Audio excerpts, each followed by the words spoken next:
Assalamualaikum warahmatullahi wabarakatuh. Halo anak-anak, selamat datang kembali di channel YouTube Bapak Aryansah. Bapak harap kalian dalam keadaan sehat walafiat. Pada kesempatan kali ini, Bapak akan menyajikan tayangan pembahasan soal-soal yang berkaitan dengan persiapan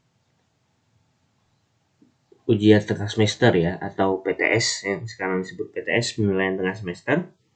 Nah, jadi di sini tujuannya agar kegiatan pembelajaran kalian di rumah itu lebih terfokus dan terarah. Bapak akan sajikan 7 soal, di mana dari 7 soal itu nanti akan keluar 5 soal pada ujian penilaian tengah semester ya. Jadi soalnya mirip-mirip sedikit, jadi bisalah kita sebut sebagai kisi-kisi ujian penilaian tengah semester. Nah, sebelum kita mulai pembahasan soal, ada baiknya kalian like, komen, dan subscribe channel YouTube Bapak terlebih dahulu agar kalian tidak ketinggalan informasi-informasi yang bermanfaat seputar pembelajaran matematika di SMK Negeri 8 Palembang. Oke, siapkan alat tulis dan penanya ya. Kita mulai pembahasan soal sekarang. Nah, ya, soal nomor 1. Jadi ada soal, pada sebuah kotak terdapat 3 kelereng berwarna hijau dan 5 kelereng berwarna putih. Dari dalam kotak akan diambil 2 buah kelereng sekaligus secara acak. Tentukan peluang terambilnya semua kelereng tersebut berwarna sama. Jadi kalau dia berwarna sama, yang ini ya berwarna sama, berarti dia nanti kalau tidak hijau semua, kalau tidak putih semua ya. Antara dua itu ya. Jadi kita jumlahkan nanti. Nah, kita jawab. Nah, ini soal tentang peluang. Jadi dalam peluang kita harus tahu NA dan NS-nya ya. Jadi dia di situ ada 3 kelereng berwarna hijau, 3 kelereng berwarna hijau, kemudian 4 kelereng berwarna putih. Jadi totalnya ada berapa? Totalnya ada 7 kelereng ya. Nah, akan diambil 2 buah kelereng. Jadi kita cari NS-nya dulu. NS. Nah, NS-nya kalau kelereng seperti ini kita pakai kombinasi C kayak gitu. Kombinasi. Total kelerengnya ada 7. Kemudian diambil 2. Nah, 7, 2. Kayak gitu ya. Jadi C kombinasi 7 dan dipilih 2 ya. Oke, jadi kita gunakan rumus kombinasi. Masih ingat ya bahwasanya dia 7 faktorial per 2 faktorial. Ini di 7 dikurang 2 faktorial.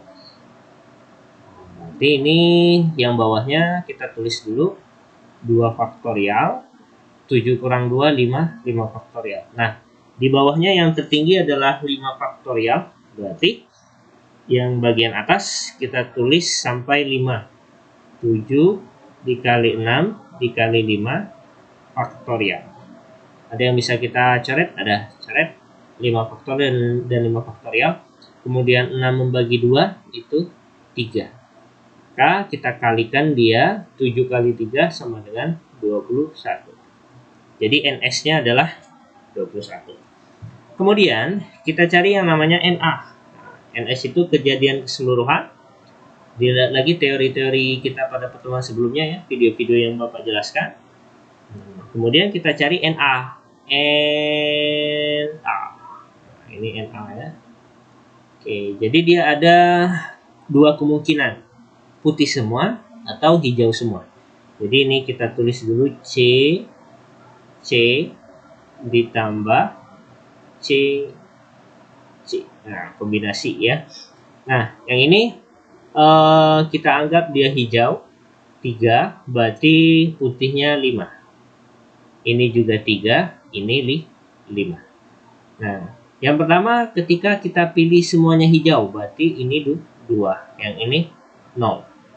Kemudian kita pilih semuanya putih, berarti yang ini 0, yang ini 2.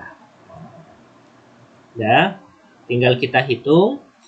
C kombinasi 2 dari 3 unsur yang tersedia, berarti ini kita tulis 3 faktorial per 2 faktorial.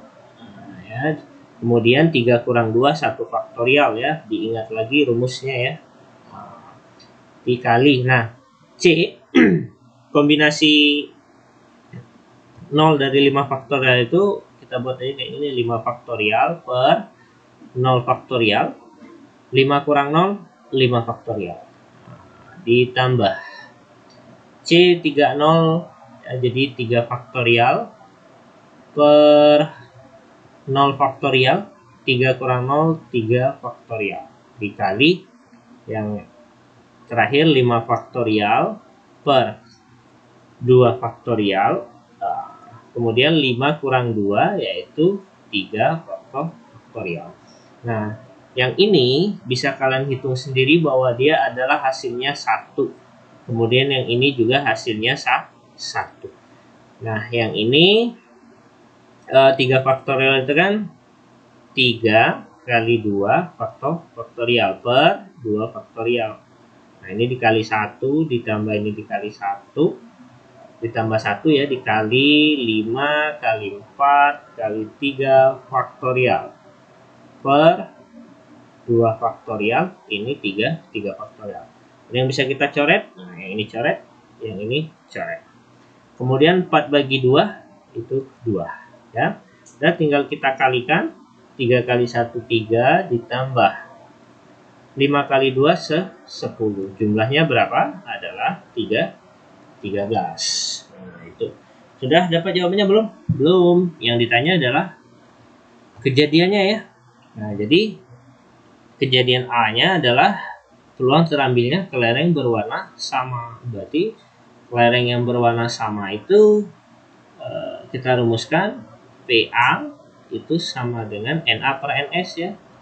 NA per NS. NA-nya berapa? NA-nya tadi kita dapat 13 per, kemudian NS-nya 21. Jadi peluang terambilnya kelereng yang berwarna sama adalah 13 per 21. Paham ya anak-anak ya? Baiklah, kita lanjut ke soal nomor 2. Ini soal tentang statistik ya, statistika. Cermati informasi berikut ini. Seorang wali kota di kota X akan menerapkan PSBB lokal pada setiap kecamatan jika lebih dari 15% jumlah warganya yang terkena COVID-19. Kecamatan X1 adalah wilayah yang berada di kota X dengan data penderita COVID-19 sebagai berikut. Nah, jadi ini ada data di kecamatan X1. Ada 4 kelurahan dia ya. Ada kelurahan A, kelurahan B, kelurahan C, dan kelurahan D. Nah, kelurahan A itu jumlah warganya adalah 250 dan penderitanya adalah 30. Penderita COVID ya. Kelurahan B jumlah warganya 350, penderitanya 20 orang. Kemudian kelurahan C ada 300 warga jumlah warganya ya, kemudian penderitanya adalah 100 orang. Kemudian kelurahan D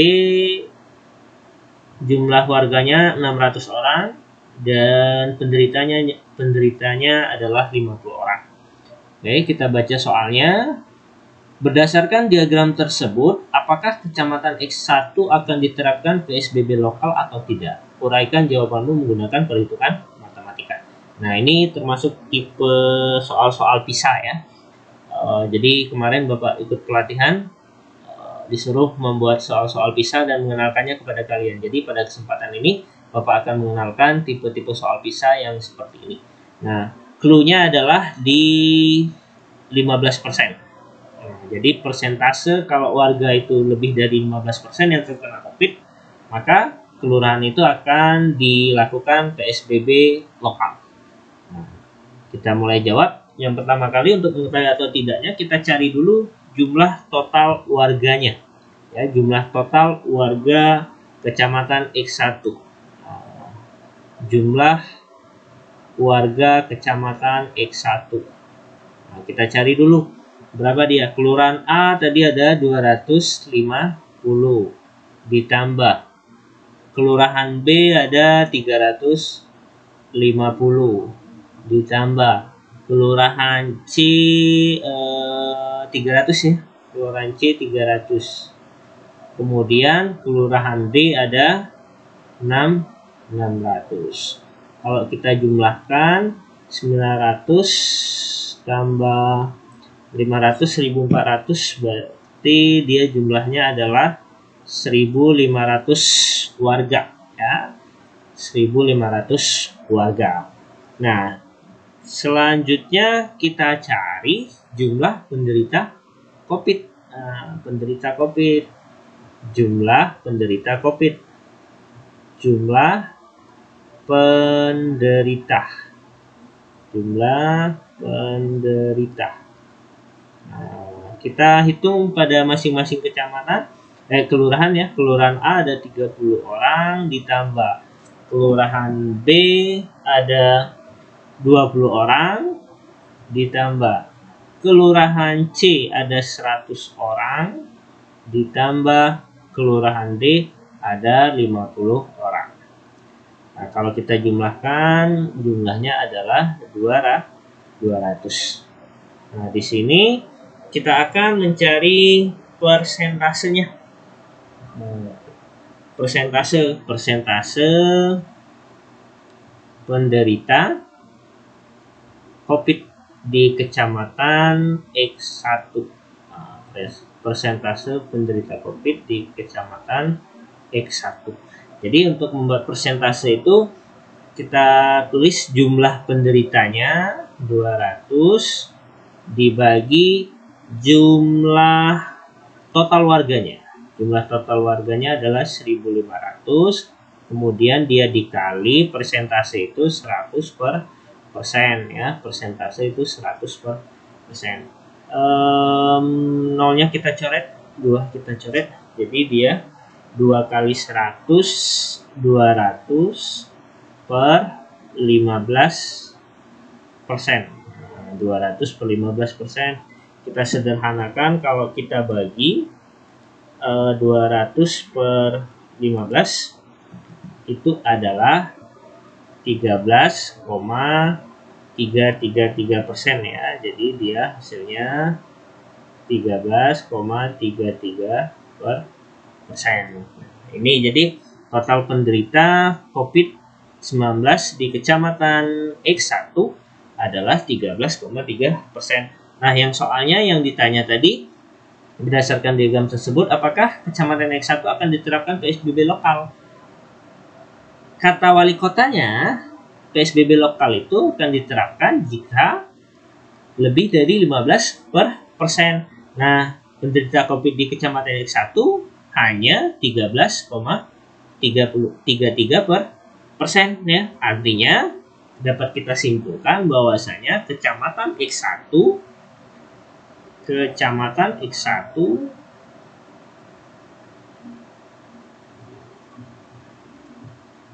tidak diterapkan PSBB lokal. Tidak diterapkan PSBB lokal. Karena dia masih berada di bawah 15%. Tapi ini sudah hati-hati ya, kalau wali kotanya tidak cermat, tidak mengantisipasi bakal lebih dari 15%. Jadi itu ya jawabannya. Nanti kalau keluar tipe soal seperti ini jangan langsung dijawab iya atau tidak ya, tapi harus diuraikan secara matematis seperti ini. Semoga paham ya anak-anak ya. Oke, kita lanjut ke soal nomor 3. Dari suatu perusahaan terdapat 10 pelamar untuk menjadi karyawan. Hanya 4 pelamar terbaik yang akan diterima menjadi karyawan di perusahaan tersebut. Tentukan kemungkinan banyak cara memilih pelamar yang akan diterima. Nah, ini tentang kaidah pencacahan. Jadi katanya ada 10 pelamar untuk menjadi karyawan. Hanya 4 pelamar terbaik yang akan diterima menjadi karyawan. Jadi dari 10 akan diambil 4. Nah, di sini soal ini kita akan menggunakan dua kemungkinan rumus ya, yaitu permutasi atau kombinasi. Nah, dilihat dari tipenya, jadi misalkan ada 4 orang, misalkan si A, si B, si C, dan si D. Mereka keempat orang itu terpilih untuk bekerja di perusahaan ini ya. Maka kalau si A, si B, si C, si D terpilih, kemudian susunannya ditukar, si B, si C, si A, si D, maka dia akan tetap sama, tetap satu susunan cara. Nah, paham kan maksud Bapak ya? Jadi, soal yang ini akan kita gunakan rumus kombinasi untuk menyelesaikannya. Jadi, kita ketahui bahwasanya N-nya keseluruhan, N-nya itu sama dengan 10. Kemudian K-nya ada 4. Nah, kita gunakan kombinasi C 10 4. Jadi 4 pilihan dari 10 pilihan yang tersedia ya. 4 unsur dari 10 unsur yang tersedia. Dan kita gunakan rumusnya, ini 10 faktorial per 4 faktorial, kemudian 10 dikurang 4 faktorial. Ini dikurang ya, dikurang 4 faktorial. Ini berarti kita buat di sini 4 faktorial per 10 kurang 4, 6 faktorial. Nah, ini kita jabarkan 10-nya berarti sampai 6 faktorial ya. Jadi 10 kali 9 kali 8 kali 7 kali 6. Kita coret 6 dengan 6-nya. Nah, ini 10 kali 9 kali 8 kali 7. Nah, nggak usah kita kalikan dulu ya. Yang bawah kita jabarkan 4 faktorial itu 4 kali 3 kali 2 kali 1. Kali satunya oke lah, ditulis ya. Berarti 4 kali 2, 8. 8-nya kita coret ya. Kemudian 9 bagi 3 itu 3. Nah, tinggal kita kalikan. 10 kali 3, 30. 30 kali 7 adalah 210.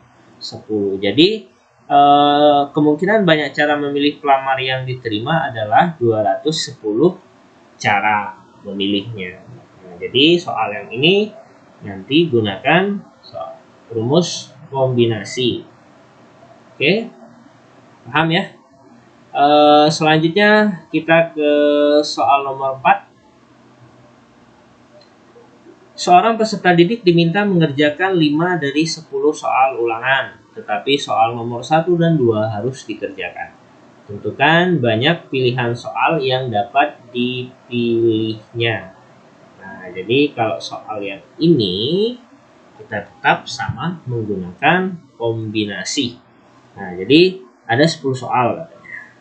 1, 2, 3, 4, 5, 6, 7, 8, 9, dan 10. Akan dipilih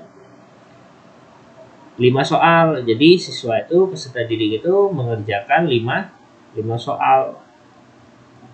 Nomor 1 dan 2 harus dikerjakan. Berarti ini udah 1, 2 harus dikerjakan, nggak boleh dipilih lagi, artinya dia wajib. Nah, dari 5 soal ini 2 soal sudah ada. Tinggal butuh berapa soal lagi? Tinggal butuh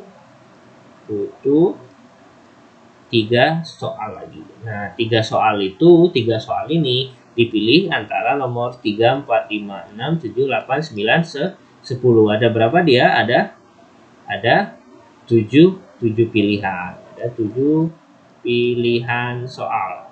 Ada 7 pilihan soal yang harus dipilih, itu adalah 3 soal saja. Nah, berarti yang ini kita akan gunakan rumus kombinasi lagi C73. Nah, berarti dia 7 faktorial per 3 faktorial, ini 7 dikurang 3 faktorial. Ini 3 faktorial, ini 7 kurang 3 berapa? 4. Nah, ini 7 kali 6 kali 5 kali 4 faktorial. 4 faktorial kita coret. Nah, nilai dari 3 faktorial ini adalah 6. 3 kali 2 kali 1. 3 kali 2, 6. 6 kali 1, 6. Artinya ini sama saja dengan nilainya 6. Kita coret lagi ya. Berarti tinggal 7 dikali 5. 7 kali 5 berapa? 35. Jadi ada 35 cara untuk memilih soalnya. Soal yang dipilih itu 3, 4, 5, 6, 7, 8, 9, 10. Oke. Baiklah, kita ke soal yang selanjutnya. Soal nomor 5. Data berikut adalah hasil ujian matematika suatu kelas di SMK yang rata-ratanya adalah X-bar. Jadi X-bar itu adalah lambang dari rata-rata ya. Jadi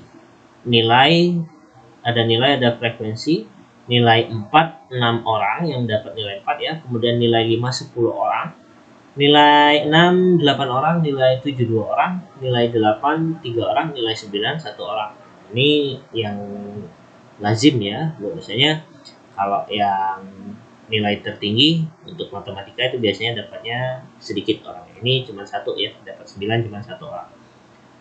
Ya, peserta didik dinyatakan lulus jika nilainya lebih besar atau sama dengan X bar dikurang 1. Jika ujian najib, najib mungkin ini ya, adalah 5. Tentukan apakah najib lulus atau tidak pada ujian matematika tersebut. Uraikan jawabanmu menggunakan perhitungan matematika. Nah, ini juga termasuk tipe soal pisah. Jadi kita akan putuskan apakah Yai Najib lulus atau tidak ketika dia nilai matematikanya hanya mendapatkan nilai 5. Kita cek ya. Nah, jadi yang pertama kita cari dulu X bar, nilai rata-rata. Jadi nilai X barnya itu X bar.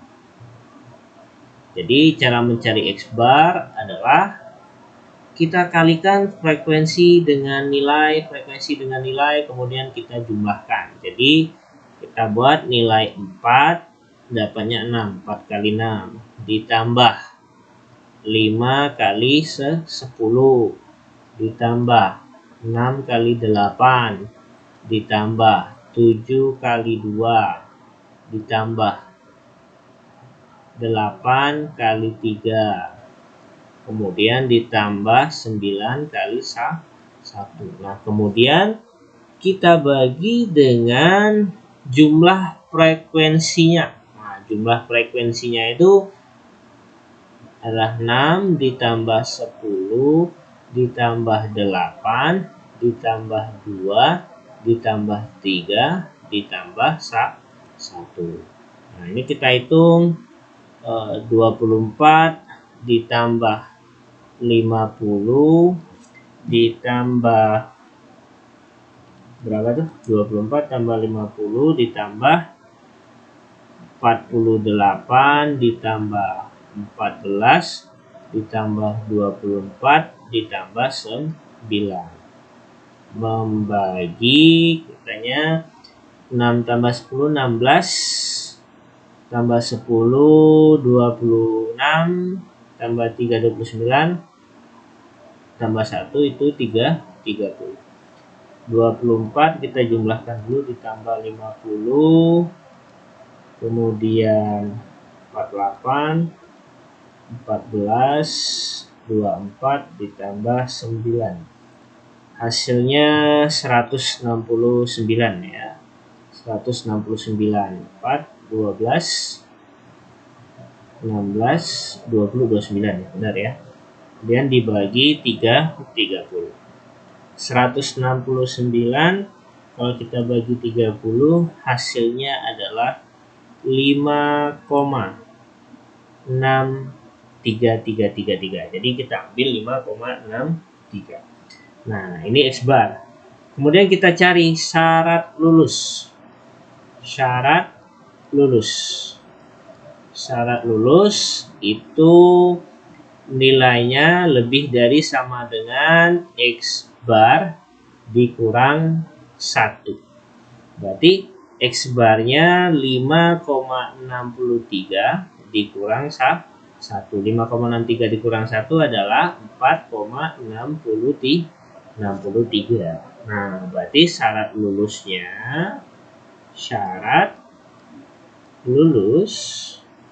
itu lebih besar sama dengan 4,63. Nah, Najib dia nilainya adalah 5, dan 5 itu lebih besar daripada 4,63. Jadi nilai Najib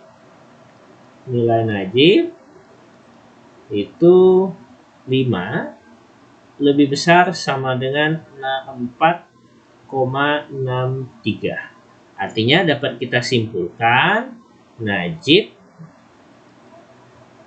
lulus ujian matematika. Najib lulus ujian matematika. Nah, jadi ya jawabannya itu nanti diuraikan seperti ini. Jangan langsung lulus atau tidak ditulis jawabannya. Oke, baiklah. Kita lanjut ke soal nomor 6 ya. Diketahui data sebagai berikut: 10, 17, 13, 12, 10, 12, 20 ya. 14, 16, 15, 16, 13, 10. Jadi kalau kita hitung ada 1, 2, 3, 4, 5, 6, 7, 8, 9, 10, 11. Ada 11 data. Tentukan kuartil 1, kuartil 2, dan kuartil 3. Kalau ada data tunggal yang seperti ini, berarti ke 11 data ini ya, 11 data ini harus kalian urutkan mulai dari yang terkecil sampai terbesar. Kita urutkan ya, kita pilih mulai dari yang terkecil itu 10, kemudian 10, kemudian 12, ini ya, 10, 10, 12, kemudian 13-nya ada 2 ya, 13, kemudian 13, selanjutnya 14 ya, 14, kemudian 15, selanjutnya 16-nya 2 kali ya, 16, 17, dan terakhir 20. 17, 20. Ini kita urutkan datanya, ini X1, X2, X3, X4, X5, X6, X7, X8, X9, X10, X11. Artinya dia data ke 1, 2, 3 sampai ke 11. Yang ditanya tentukan kuartil 1, kuartil 2, dan kuartil 3. Nah, ini N-nya ada 11 ya. Dia ditanya kuartil, berarti rumus kuartil harus kalian ingat, QI sama dengan XI dikali N plus 1 membagi 4. Nah, I-nya itu adalah 1, 2, 3. 1, 2, 3. Nah, kita mulai cari nilai dari Q1.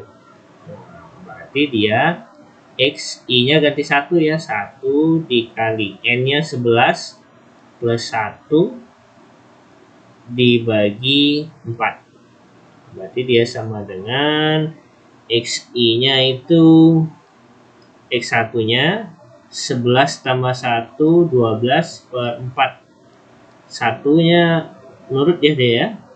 tidak ada pengaruhnya karena dia dikali 1. 12 dibagi 4 itu 3. X3 berapa di sini? X3 sama dengan 12. Jadi kuartil satunya adalah 12. Selanjutnya kuartil 2. Berarti ini X2 11 ditambah 1 membagi 4. Nah, ini X2. Nah, kita tadi dapat 11 tambah 1 12. 12 dibagi 4 3. Berarti dia X6. Nah, X6-nya berapa di sini? X6-nya adalah 14. Berarti kuartil 2-nya adalah 6. Selanjutnya kuartil ketiga. Berarti dia X3 ini 11 ditambah 1 dibagi 4. Ini X3 11 tambah 1 12. 12 dibagi 4 dari 3 ya. Berarti X9. X9 itu ini ya 16 ya. Jadi kita dapatkan bahwasanya kuartil 1 12, kuartil 2 14, kuartil ketiga adalah 16. Jadi seperti inilah nanti jawaban kalau muncul soal tentang kuartil untuk data tunggal. Kita lanjut ke soal nomor 7. Dari 7 orang calon pengurus akan dipilih ketua, wakil sekretaris, dan bendahara. Tentukan banyaknya susunan pengurus yang mungkin. Nah, kalau susunan pengurus itu kita gunakan yang namanya permutasi. Jadi permutasi. Nah, di sini kita ketahui bahwasanya N-nya adalah 7. Kemudian K-nya adalah 4 ya, ketua, wakil, sekretaris, dan bendahara. Udah, kita tulis rumus permutasi. P permutasi 4 unsur dari 7 unsur yang tersedia. Nanti buka lagi rumus permutasinya ya. Jadi rumusnya itu hasilnya kayak gini. 7 faktorial per 7 dikurang 4 faktorial. Yang bawahnya berapa nih? 7 kurang 4 3. Artinya ini kita buat sampai 37 kali 6 kali 5 kali 4 kali 3 faktorial. 3 faktorial kita coret. 7 kali 6 42, 5 kali 4 20. Nah, 42 kali 2 84 ya.